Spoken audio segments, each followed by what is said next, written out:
Balita at impormasyon magkasama, magkasangka. Doble paglilingkod ng tamang balita at tamang impormasyon. Dapat talaga nakatandem na to. Makinig ng live sa DWIZ.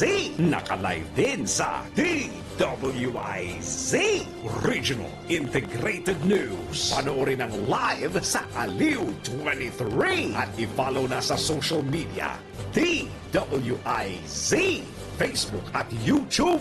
Tandem nina David at John. David Oro at John Ibanez. Magkakambal na pagseserbisyo sa bayan. Hatid ang mga balita na bagong-bago. Hindi OA. Diretsahang pagbibigay ng kailangang impormasyon sa bayan. Tandem nina David at John. Hatid ng nagbabalita ng tama. Naglilingkod ng tama. DWIZ.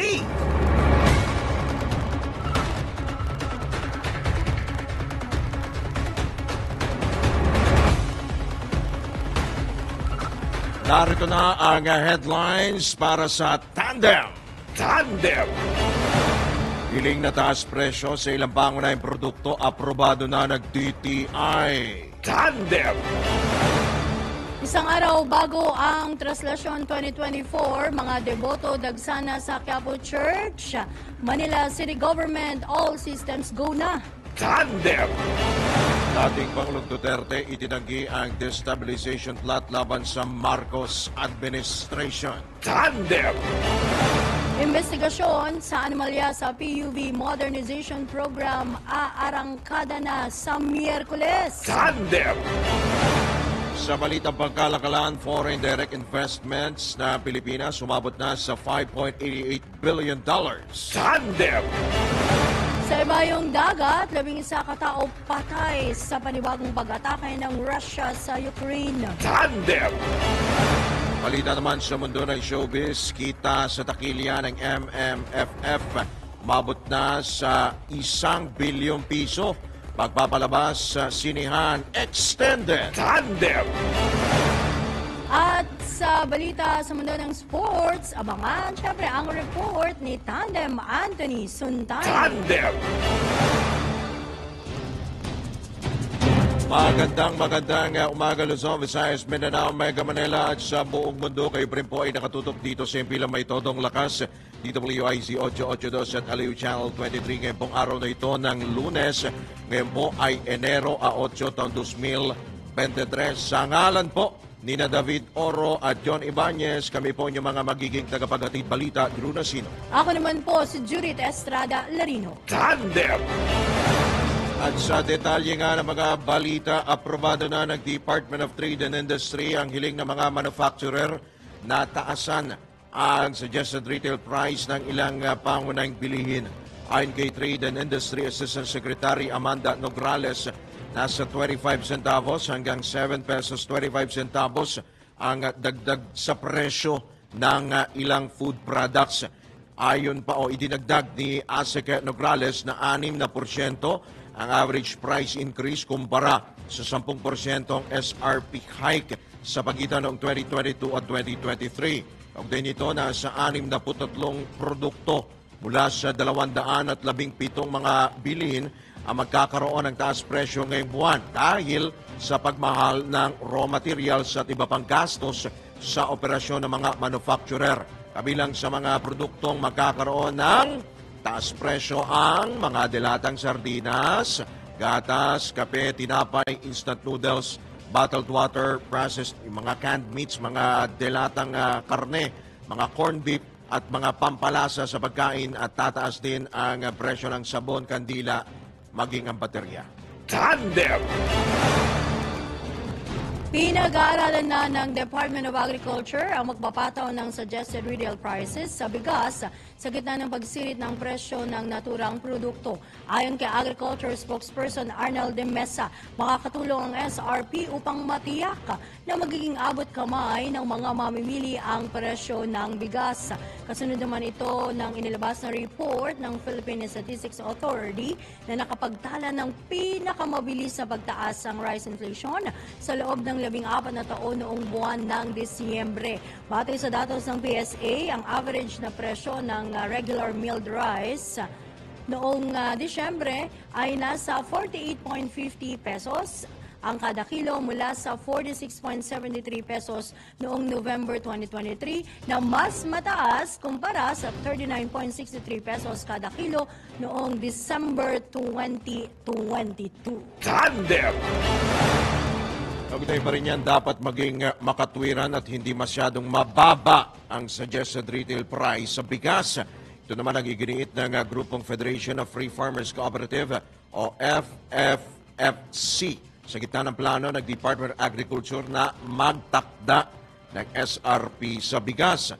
Ayon kay FFFC National Manager Raul Montemayor, posibleng sa susunod na anihan maapektuhan ang mga magsasaka sa sandaling ipatupad ang SRP.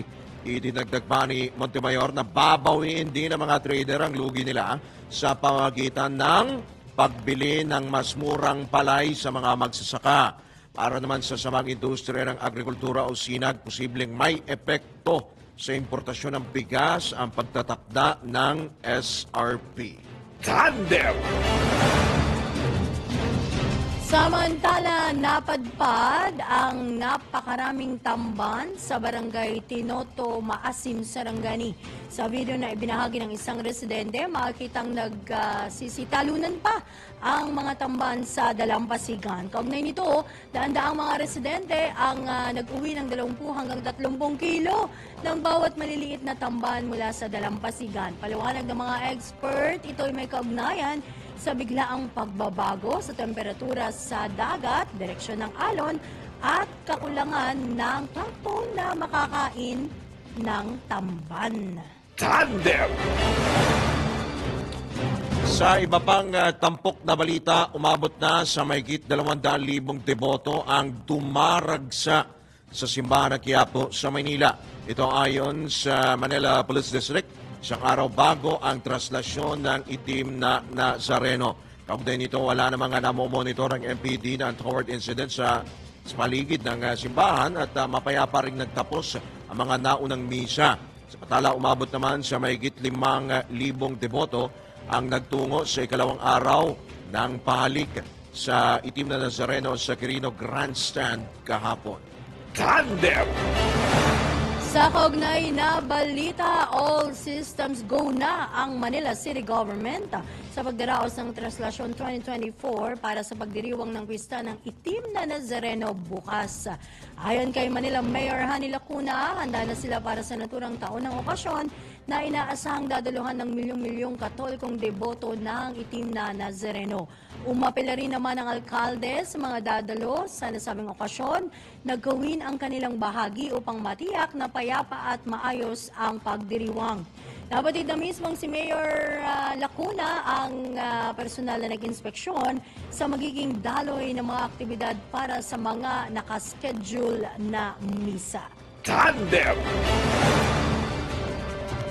Okay pa rin yan, ang mga Pilipino ay relihiyoso, madasalin at kanila pong pinapractice, kanila pong isinasagawa, isinasabuhay ang pananampalataya sa pamamagitan ng debosyon.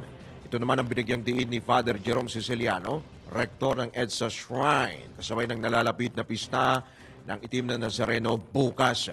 Ayon kay Father Siciliano, naniniwala ang mga deboto ng Poong Nazareno na napaka-milagroso nito base na rin sa kanilang mga karanasan kung saan nakakatulong ito ng malaki upang pagtibayin ang ating mga pananampalataya. Sa panig naman ng mga pari, inihayag naman ni Siciliano na palaging dinirinig ng Diyos ating mga panalangin kahit hindi punasan o halikan ang kanyang mga imahe na nakagawian tuwing pista ng itim na Nazareno. Tandem! Handa na ang mga tauhan ng National Capital Region Police Office para sa Traslasyon 2024 na gaganapin nga bukas sa January 9. Nagsagawa na rin ang NCRPO ng send-off ceremony para sa mga tauhan nito kahapon sa Quirino Grandstand dyan sa Maynila. Kaugnay nito, tiniyak ng NCRPO katuwang ang Manila Police District at Manila LGU sa publiko ang isang ligtas na kapistahan kung saan magtatalaga ng mahigit 15,000 tauhan mula Enero 9 hanggang Enero 10. Actually, bago pa itong mga petsang ito, meron nang ipinakalat no, ng December mga pa lang, tauhan ready na ang sila. Manila Police District in particular. Ayon po sa NCRPO sa tinatayang crowd na 2.3 million. Ako, may kabuuang 15,276 na tauhan na ipapakalat nga sa kasagsagan ng aktibidad. Magpapadala rin ng mga tauhan, ayan, augmentation forces ito ha, ang Joint Task Force National Capital Region of the Armed Forces of the Philippines para sa pista ng itim na Nazareno. Tandem! Nagbigay naman ng ilang tips ang grupong Eco Waste Coalition sa mga debotong lalahok sa Traslasyon 2024 bukas. Ayon sa Eco Waste, dapat iwasan o kaya bawasan ng mga deboto ng itim na Nazareno ang pagtatapon ng mga basura. Hinimok din ng grupo ang mga deboto na iwasan ang gumamit ng mga disposable na plastic at tarpaulin, maging ng mga yung mga paggamit ko ng single-use plastic. Idinagdag pa ng environmental group kung maaari, gumamit ang mga deboto ng reusable container para po sa kanila pong pagkain at inumin. Tandem! Sa panig naman po ito ng Philippine Red Cross, naglabas na rin sila ng mga paalala at safety tips kaugnay nga sa gaganaping Traslasyon 2024 kung saan inaasahang dadagsa mga deboto sa Quiapo Church at Quirino Grandstand mula nga Enero 7 hanggang 9. Nagbabala naman si PRC Chairman at CEO Richard Dick Gordon sa mga posibleng panganib kaugnay ng mga malalaking crowd tulad ng stampede at ilang isyong pangkalusugan. Ayon kay Chairman Gordon, maraming Pilipino ang haharapin ang tirik na araw sa kanilang paglahok sa traslasyon. Di natin alam kung ilang oras po gagana yan, ano? Kung saan maaari silang makaranas nga ng dehydration, hyperthermia, hypoglycemia at diarrhea. Sinabi pa ng opisyal na ibinahagi nila sa kanilang social media platforms ang kanilang safety tips kung saan nilatag nila ang mga dapat gawin ng mga deboto sa nasabing aktibidad kasabay ang paghimok sa mga lalahok na manatiling mapagbantay at unahin ang kanilang kalusugan upang maging ligtas at mapayapa ang Traslasyon 2024. Tandem! Pinaigting pa ng Philippine Red Cross ang kanilang taunang pagtulong para sa mga deboto ng itim na Nazareno na bahagi ng preparasyon at pagtugon ng operasyon sa organisasyon ngayong taon. Kaugnay nito, hinikayat ng PRC ang mga buntis, bata, pati yung matatanda na makilahok na lamang sa virtual traslasyon para humaiwasan pa yung mga aberya. Siyempre, meron na hong karamdaman yung mga senior citizen at yung mga bata naman po, sa dami. Baka mawala yan. Baka mawala ho kasi ho yan. Sa laki ng crowd. Sa laki ho. At batid naman natin, sinasabi nga ni Colonel Major Philip Ines, na nasabik nga ho yung mga tao. So, expect na ho natin na talagang daragsa po yung mas marami yung deboto after 3 years ho. At nakatugon din po, tinututukan din ng PRC yung mga major medical issues gaya po ng cardiac arrest, pati ho yung panganganak noong nakarampong traslasyon. Meron po kasing napaanak, kung inyo pong matatandaan, sa kalagitnaan po ng kapistahan. Maaari naman tignan ng safety reminders sa www.redcross.org.ph. Samantala, tutugon din ang Red Cross sa mga kalahok sa darating naman na Sinulog Festival sa Cebu, pati sa inyo, sa Santo Niño de Tondo. Pista ng Tondo. Pista ng Tondo, pati yung sa Pandakan pala, Santo Niño din yan. At sa Dinagyang Festival naman sa Iloilo. Tandem! Sa kaugnay pa rin balito, sadyang aktibo talaga ang Philippine Red Cross. Mahigit 1,000 volunteers at emergency services vehicles ang kanilang ipapakalat upang magbigay ng tulong medikal sa mga kalahok sa prosesyon nga ng itim na Nazareno. Ayon dito kay PRC Chairman at CEO Richard Gordon, maglalagay sila ng emergency field hospital malapit sa kartilya ng Katipunan Shrine sa Ermita District na magpapalakas po sa on-site healthcare capacity na ibibigay ng Department of Health at Manila Disaster Risk Reduction and Management Office. Inaasahan naman ng ahensya na darating ang 20 karagdagang ambulansya mula sa Central Luzon at Calabar Zone para sa standby medical services. Tandem! Sa iba pa ring paksa ng mga balita, itinanggi ni dating Pangulong Rodrigo Duterte ang alingas-ngas na nakipagpulong siya sa ilang pulis, sundalo at politiko. Ito'y sa gitna ng ugong ng destabilization plot laban sa administrasyon ni Pangulong Ferdinand Marcos Jr. Ayon kay dating Pangulong Duterte, wala siyang rason para gawin ito dahil komportable siya sa pamamahala ni Pangulong Marcos. Kontento rin ang dating alkalde ng Davao City sa kanyang mga naabot noong presidente pa lamang siya at ayaw na niyang sumabak muli sa politika. Tandem!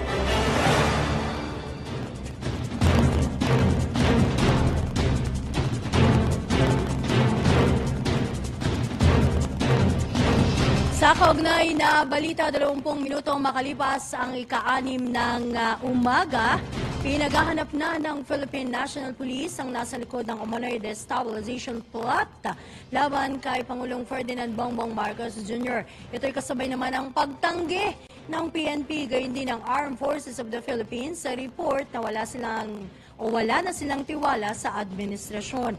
Ayon kay PNP spokesperson Police Colonel Jean Fajardo, pinaimbestigahan na nila sa PNP Anti-Cybercrime Group ang pinagmula ng isang social media post. Sa naturang post, nakasaad na naka-full alert status ang pulisya dahil sa sinasabing tangkang destabilisasyon ng AFP at PNP.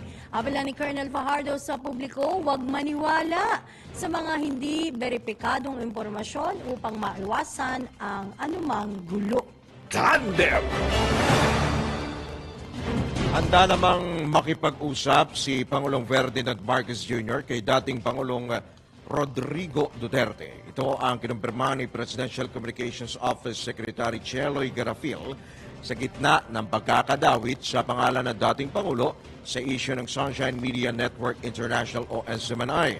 Ayon kay Secretary Garafil, laging handa si Pangulong Marcos na makipag-usap kay dating Pangulong Digong. Idinagdag pa ng kalihim na mismong si PBBM ang tatawag sa dating alkalde ng Davao upang alamin kung gusto nitong makipagpulong sa kanya. Una na nga iniulat ni dating Pangulong Duterte na nais siya makausap ng personal si Pangulong Marcos kaugnay sa isinasagawang investigasyon laban sa SMNI kung saan meron siyang programa. Tandem! Sa iba pang balita, investigasyon sa umano'y anomalya sa PUV Modernization Program aarangkada na sa Miyerkules. Alamin natin ang kabuang report mula sa Kamara kay Patrol Number 11, Tina Nolasco. Nakatakdang silipin ng House Committee on Transportation sa ika-9 ng Enero o araw ng Miyerkules ang umano'y anomalya at korupsyon sa implementasyon ng Public Utility Vehicle o PUV Modernization Program. Ayon kay Committee Chair Antipolo City Representative Romeo Acop, nagsimula siyang makipag-ugnayan sa mga miyembro ng kanyang komite isang araw matapos natasa ni House Speaker Martin Romualdez na imbestigahan ang natanggap na ulat ng kanyang opisina na mayroon umanong mga kinikilingan sa pagpapatupad ng PUV Modernization Program. Git ni Acop, hindi pwedeng payagan na mag-ugat ang katiwalian sa pagpapatupad ng nasabing programa. At kung magpapatuloy ang modernisasyon, dapat masiguro na walang kahit isang irregularidad. Paliwanag ng kongresista, Kahit na walang resolusyon o privilege speech na nanawagan na siyasatin ng issue, pwedeng magsagawa ng motu proprio investigation sa ilalim ng Section 2 ng House Rules of Procedure Governing Inquiries in Aid of Legislation.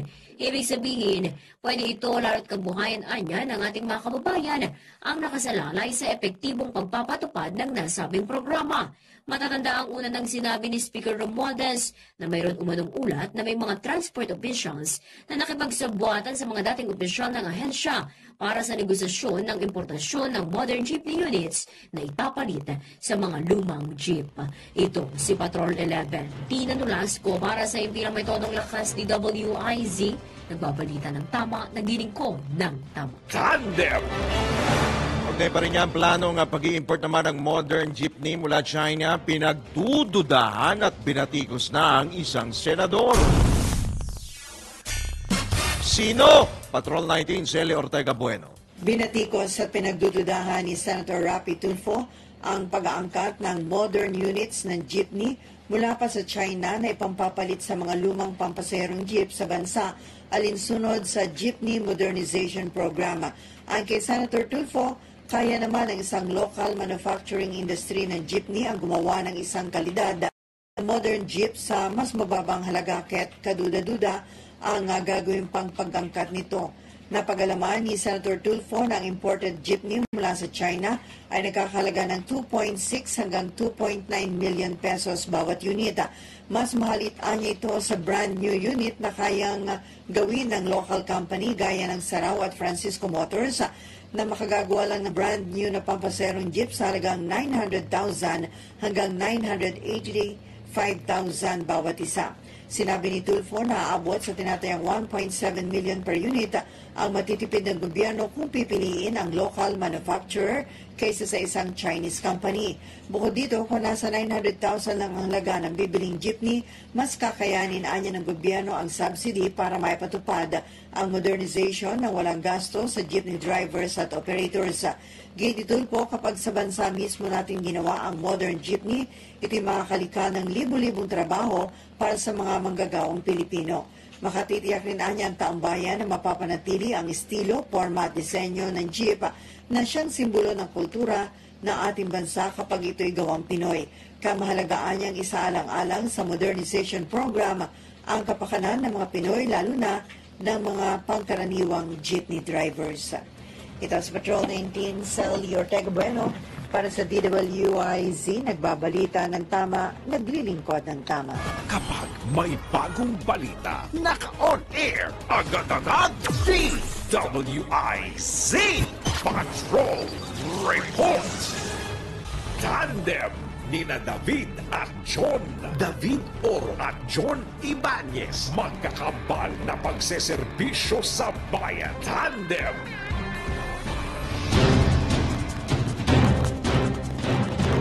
Sa oras po na 31 sandali makalipas ang ika-6 na ng umaga ngayon pong Lunes, atin pong at tayo po ay kumuha ng update kaugnay po doon sa issue nga po, panibago pong road rage incident diyan naman po sa lungsod ng Taguig, kung saan isa pong taxi driver at empleyado po ng Bureau of Immigration ang sangkot. Tayo po ay pinalad sapagkat nakuha po natin ang panig po mismo ng BI sa katauhan po ng tagapagsalita ng nasabing ahensya, si Ms. Dana Sandoval.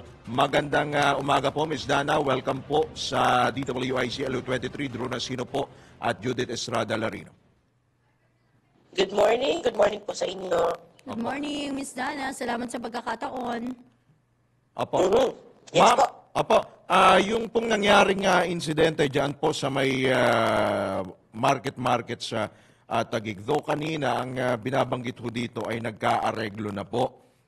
Sa inyo po ba, sa panig po ng ahensya, meron po bang disciplinary measures na ipapataw dito po sa inyo pong empleyado na nasangkot? Yes, definitely po. May gugulong pa rin ang investigation natin tungkol dito. Kasi kahit po sabihin natin na yung insidente po ay naganap kahit off-duty po yung employee at yung kanyang mga ginawa po ay wala pong kinalaman sa trabaho niya sa ahensya, nakikita po natin na kailangan pa rin po kasi bilang government employees, we are expected po na tayo po ay model employees, model individuals na nagpapakita po ng tamang conduct kahit saan, hindi lang po sa workplace, kundi po sa labas ng workplace. So we're really disappointed dito po sa nangyari dito dahil hindi naman yung individual ang na tatamaan lang, kundi pati yung ahensya, yung buong ahensya po dahil dito sa mga ginawang ito. Ito ho bang si Abu Melhak Linog po? Matagal na ho ba itong empleyado sa BI po, Ma'am Dana? I think kung hindi po ako nagkakamali, immigration officer po namin siya for a few years now, maybe 1 or 2 years po. Oh, bago-bago pa lang. Bago-bago pa lang. Correct. Yes. Okay.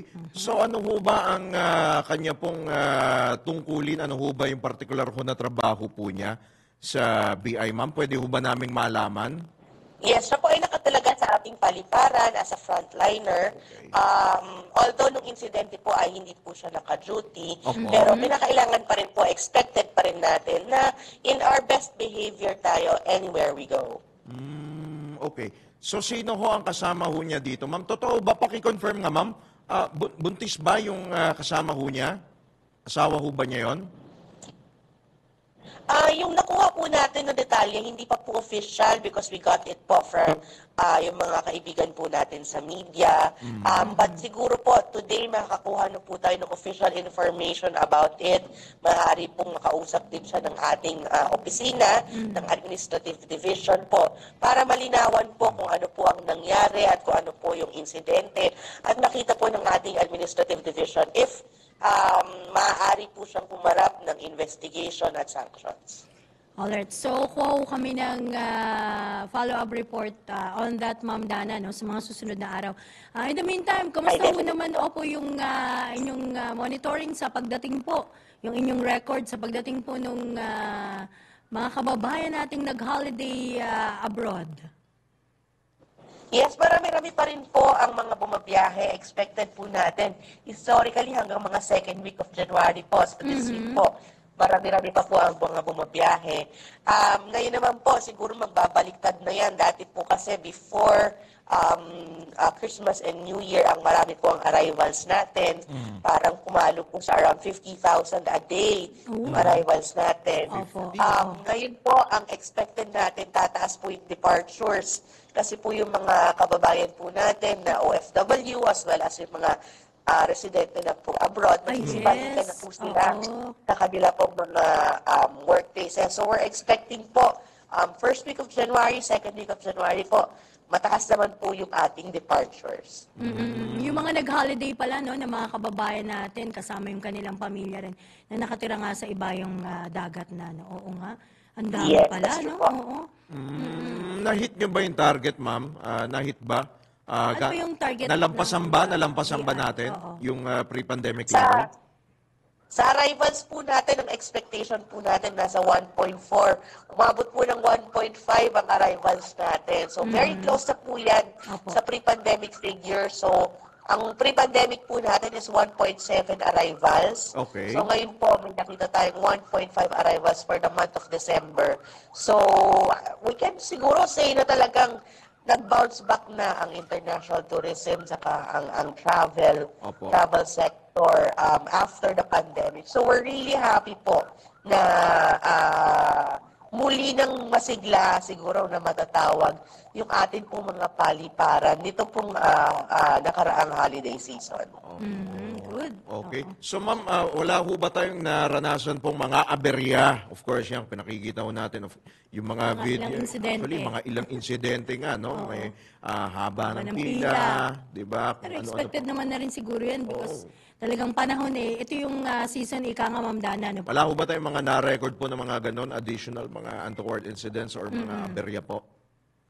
Yes, thankfully po, wala naman po tayong mga major incidents or mga issues po na na-record or na-note po nitong holiday season.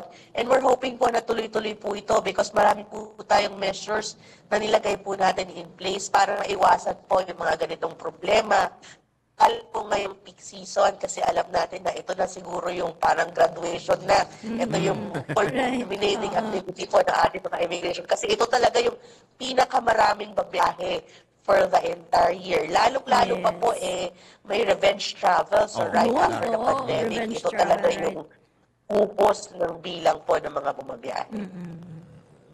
May gusto po kayong ipabatid mula ho sa inyong from your end, Ma'am Dana, sa ating Mga publiko? panawagan, ma'am. Tawagan, apela. Lalo na ho dun sa inyo pong empleyadong nasangkot sa road rage. Ayun.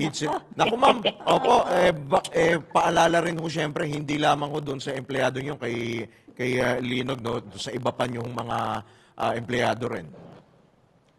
Yes, siguro po reminder nga, no, dun sa mga government employees in general. na Yes. We have to, be model employees, model individuals. Anywhere we go, whether po it's in the workplace, sa kalsada, even on social media, we are expected po to be model individuals bilang mga kawani po ng gobyerno. So gawin po rin po natin kung ano yung tama at iwasan po ang siguro ang gulo. And yun nga, violence is never the answer for anything. So laging pairalin po ang cooler heads. Yung kumbaga, relax lang at wag po magpapadala sa emosyon. Possible ba, ma'am, ma-suspend itong si Linog, ma'am? Ayoko na naman pong pangunahan siguro yung investigation. But definitely po, titignan po natin based on the current policies po and mga umiiral na batas po under the civil service laws, kung ano po yung applicable po dito sa insidente ito. How about naman, ma'am, sa mga nakapila ho ngayon, sa mga babiyahe po, ma'am, baka meron ho kayo mga additional ho. Yes, sa mga babiyahe po, don't forget po your e-travel 72 hours before departure or before arrival. Pwede nyo na po yung sulatan. Mas madali na po yan. Inalis na po yan lahat ng mga sinusulat-sulatan sa paliparan for all government agencies po.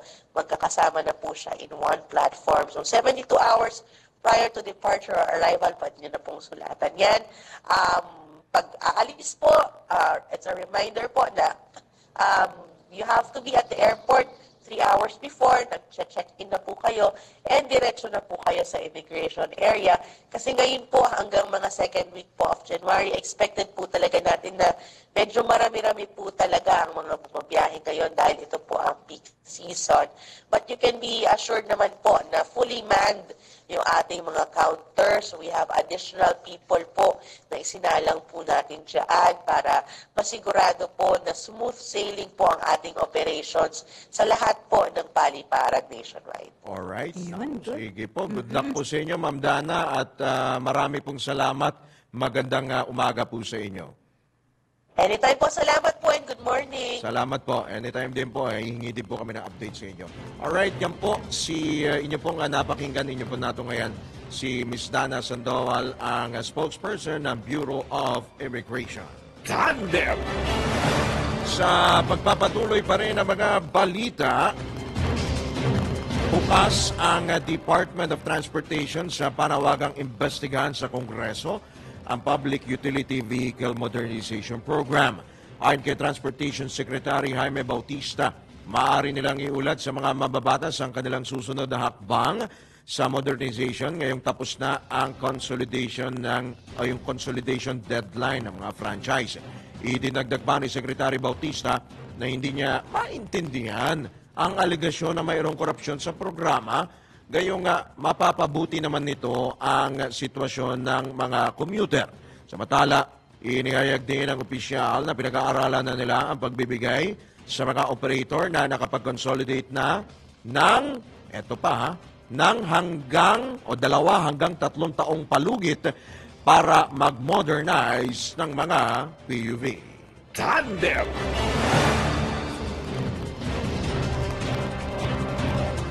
Sa Sa kaugnay na balita, muling iginiit ng Department of Transportation ang kahalagahan sa bansa ng franchise consolidation sa ilalim ng Public Utility Vehicles Modernization Program. Ayon kay Transportation Secretary Jaime Bautista, tinitiyak ng consolidation na magiging epektibo ang operasyon ng PUV. Paliwanag pa ni Secretary Bautista, mahalagang mag-consolidate na ngayon dahil kailangang maging efficient ang operasyon ng transportasyon. Anya, kung matutuloy pa ang kasalukuyang operasyon, magiging kanya-kanya sa lansangan bunsod ng kawalan ng maayos na operation at safety. Nangako naman ng DOTR at sa mga attached agencies nito na titiyakin ang bisa ng pagpapatupad ng PUV Modernization Program. Tandem! Samantala, hinikayat naman ng gobyerno ang mga driver ng mga public utility vehicle na nanganganib mawala ng hanap buhay dahil sa kabiguang makapag-consolidate ng kanilang prangkisa bago ang itinakdang December 31 deadline na sumali sa mga transport cooperatives at corporations. Tiniyak ni Office of Transport Cooperatives Chairman Andy Ortega na tatanggap sila ng mga driver mula sa mga operator na bigong makapag-consolidate. Sa ginawang press conference ng LTFRB, inahayag ni Ortega na lubha silang kailangan ng mga kooperatiba.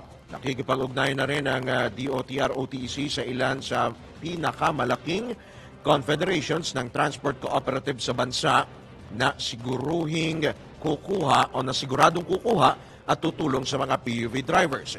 Idinagdag pa ni Ortega na napagdesisyonan na ng mga operator na wag nang o na hindi nakapag-consolidate na itigil na ang kanilang negosyo. Tandem! Samantala, update pa rin kaugnay sa traslasyon na 2024. Maayos, mapayapa at ligtas na traslasyon 2024 bukas idinadalangin ng PNP.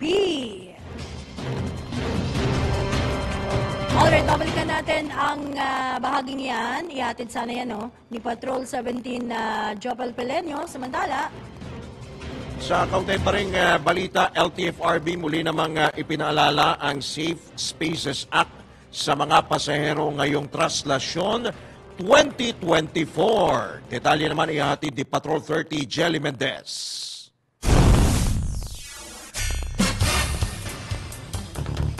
Muling iginiit ng Land Transportation Franchising and Regulatory Board ang Safe Spaces Act o ang ligtas na biyahe ngayong traslasyon 2024. Ayon sa LTFRB, karapatan ng publiko ang ligtas, komportable at malayo sa anumang karahasan ang biyahe ng mga mananakay patungo sa kani-kanilang destinasyon. Alinsunod sa Memorandum Circular Number 2023-016 ng Ahensya at Republic Act Number 11313 o ang Safe Spaces Act na layong maprotektahan ang mga Pilipinong sumasakay sa pampublikong transportasyon. Nabatid na patuloy na dumadagsa ang mga deboto upang bigyang daan ang pahalik sa poong itim na Nazareno na posibleng magdulot ng muling pagbigat ng daloy ng trapiko sa mga pangunahing kalsada. Layo ng inilunsad na batas na masiguro ang seguridad at kaligtasan ng mga biyahero laban sa karahasan anumang uri ng kanilang kasarian. Sakaling makaranas ng anumang uri ng karahasan, agad itong ipagbigay alam sa tanggapan ng ahensya upang agad na mabigyang aksyon. Ang sinumang mapapatunayang lumabag sa batas na ipinatutupad ng LTFRB ay maaaring patawan ng parusa at kaukulang multa. Ito si Patrol 30 Jelly Mendez nag-uulat para sa impilang may todong lakas sa DWIZ nagbabalita ng tama, naglilingkod ng tama. Tandem! alright, balikan natin ang pag-uulat ng ating Patrol 17, Jopel Pelenio. Jopel, go! At nananalangin nga po ang pambansang pulisya na magiging maayos, payapa at ligtas ang pagdaraos ng 2024 bukas Enero 9. Ayon kay PNP spokesperson at PIO Chief Police Jane Fajardo, ginawa ni PNP Chief General Benjamin Acorda Jr. ang payag. Kasunod na rin ng 100% handaan ng pulisya para sa pista ng Itim na Nazareno. Sinabi ni Colonel Fajardo na hanggat may malalaking aktibidad sa bansa gaya ng traslasyon, hindi magbababa ng alerto ang PNP, partikular na sa Metro Manila. Mananatili aniyang nakahanda ang PNP para agad na harapin at tugunan ang mga banta na maaaring kaharapin bukas sa kasagsagan ng pista ng Black Nazarene. Muli namang inayag ni Colonel Fajardo na hanggang sa ngayon wala pa rin sila natatanggap na anumang seryosong banta sa seguridad ng traslasyon 2024. Ito si Patrol 17 Chopel Peleño para sa Impilang May Torlakas, DWIZ, nagbabalita ng kama, naglilingkod ng tama. Pinakahuling balita, pinakahuling pangyayari sa Traslasyon 2024 DWIZ Coverage Report. Tandem nina David at John. David Oro at John Ibanez, magkakambal na pagseserbisyo sa bayan. Tandem. Sa magpapatuloy pa rin ang mga balita sa inyong nag-iisang tandem, inaasang ilalabas na ngayong araw ang kabuang bilang ng Consolidated Public Utility Vehicles. Ayon kay Land Transportation, Franchising and Regulatory Board member Riza Paches, nasa final stage na ang pagbuo nila ng listahan dahil nakapag-sumite na o nakakasumite pa lamang ng kanilang National Capital Region Office ng datos. Matatandang itinakda noong Disyembre at 31 ang deadline para sa consolidation ng mga prangkisa sa ilalim ng modernization program ng pamahalaan. Tandem. Samantala, maaari daw magkaroon ng panibagong rollback sa presyo ng gasolina at diesel bukas. Good news ito, ha? Ayon sa mga kumpanya ng langis, posibleng bumaba ng 5 sentimo hanggang 15 sentimo ang presyo, at least meron, ng kada litro ng gasolina, habang ang diesel ay maaaring hindi raw gumalaw ang presyo, no? O magkaroon ng tapyas presyo hanggang 10 sentimo kada litro. Kaugnay nito, posibleng wala ring paggalaw sa presyo ng kada litro ng kerosene. Matatandaan nung nakalipas na linggo, nagtaas-baba ang presyo ng imported na mga produktong petrolyo.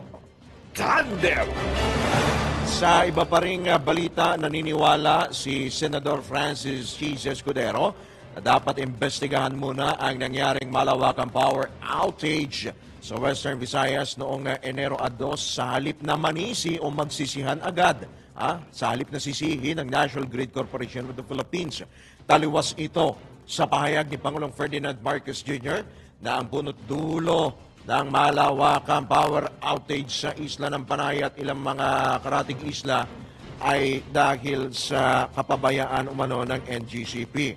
Sinabi naman ni Senador Escudero na mayroong 3 components sa paghatid ng kuryente sa bansa. Kaugnay nito, nais din ang mambabatas na ipatawag sa gagawing pagdinig ng Senado sa Miyerkules, Enero 10, ang mga distribution utilities sa isla ng Panay. Tandem. Sa kaugnay na balita, ang reaksyon naman ng NGCP, nako, pumalagpo ang National Grid Corporation of the Philippines sa paninisi sa kanila sa malawakang blackout sa Panay Island. Gihit ng NGCP, parati silang nagbibigay o regular ang pagbibigay nila ng update sa lahat ng stakeholders, local government units at maging sa media. Dagdag pa ng NGCP, ang mandato nila ay nakatuon lamang sa paghatid ng kuryente mula sa mga producer patungong grid-connected areas sa bansa.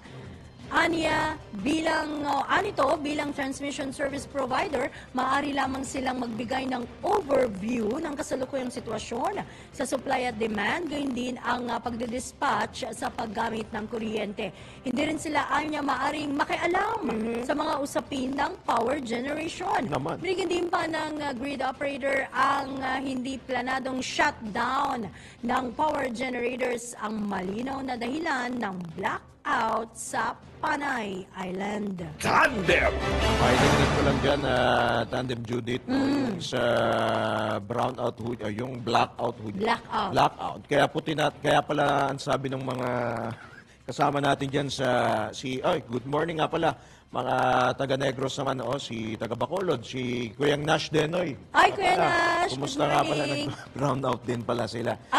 Damay sila, no? Nadamay Kasama sila. Oo. So, kaya pala yan, Panay brownout. Panay brownout, pambira naman. Hindi nyo, pero hopefully, no? Oo, kawawa yung ating mga kababayan din, ano? Di ba yung kalusugan, yung negosyo, syempre. number Oo, lalo na ngayon, kumbaga, sakop pa rin yan ng medyo holiday season, so festive mood pa rin ng tao. Actually, yung naganap nga po na blackout, pinalampas lang yung Enero una eh. Kasi kung natatandaan mo, Sa NAIA. di ba? January 1 and January May naman, 1. May 1. 2023 yan. So ngayon naman, Ito, January 2. Ito January 2 naman. So mukhang kailangan tutukan pati yung hindi lang ho NGCP. Ang sinasabi ho kasi ni Senator Chesa Escudero, pati rin ho yung mga planta.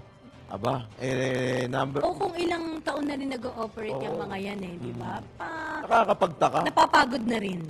Sunod-sunod silang nag-shutdown. Coincidence lang ba? Ano ba? Ika nga, yung Coincidence ba yan? dalawa o tatlong pagpalya? At sinasabi nga ni... Sa parehong oras, ha? Parehong, oo. Parehong oras. Hindi parehong, almost parehong oras kasi same day, di ba? At ilang beses na pala ito. Actually, pangatlong beses na ito pala. O, di ba yun yung binabanggit ni Congresswoman Mucha? Janet Ni Miss Garin. Mucha, ano? Ni Mucha. Ni Cynthia Attorney Alabanza. Cynthia, ng NGCP rin. Dapat tignan daw pati yung mismong power supply. Kasi nga, pinapaliwanag ng NGCP rito. Kami, kami naghahatid ng kuryente. Diba? Pero yung ihahatid nilang kuryente, kumbaga, kung ano yung load, hindi na nila saklaw yun. Oo, nako. So, dapat hong tutukan ho yan. Lalo na critical, magiging crucial po ang supply ng kuryente. Ngayon pong inaasahan ng pagsapit nga po nito pong epekto ng El Nino phenomenon. Tandem! Tayo po ay magbibigay daan muna sa ilang paalala mula po sa atin pong mahal na himpilan. Tandem nina David at John. David Oro at John Ibanez. Magkakambal na pagseserbisyo sa bayan. Tandem! This is the news and information station of Aliu Broadcasting Corporation. Nationwide, worldwide, and netwide. Broadcasting live from City State Center, Pasig City, Philippines. Ito ang DWIZ. Nagbabalita ng tama, naglilingkod ng tama sa lahat ng Pilipino.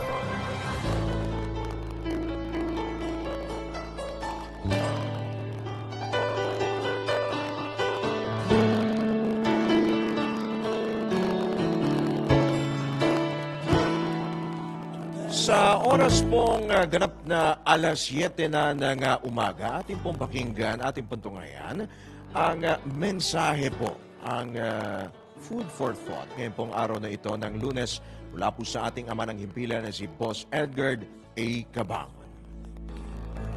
Always remember, greatness is not found in possessions, power, position, or prestige.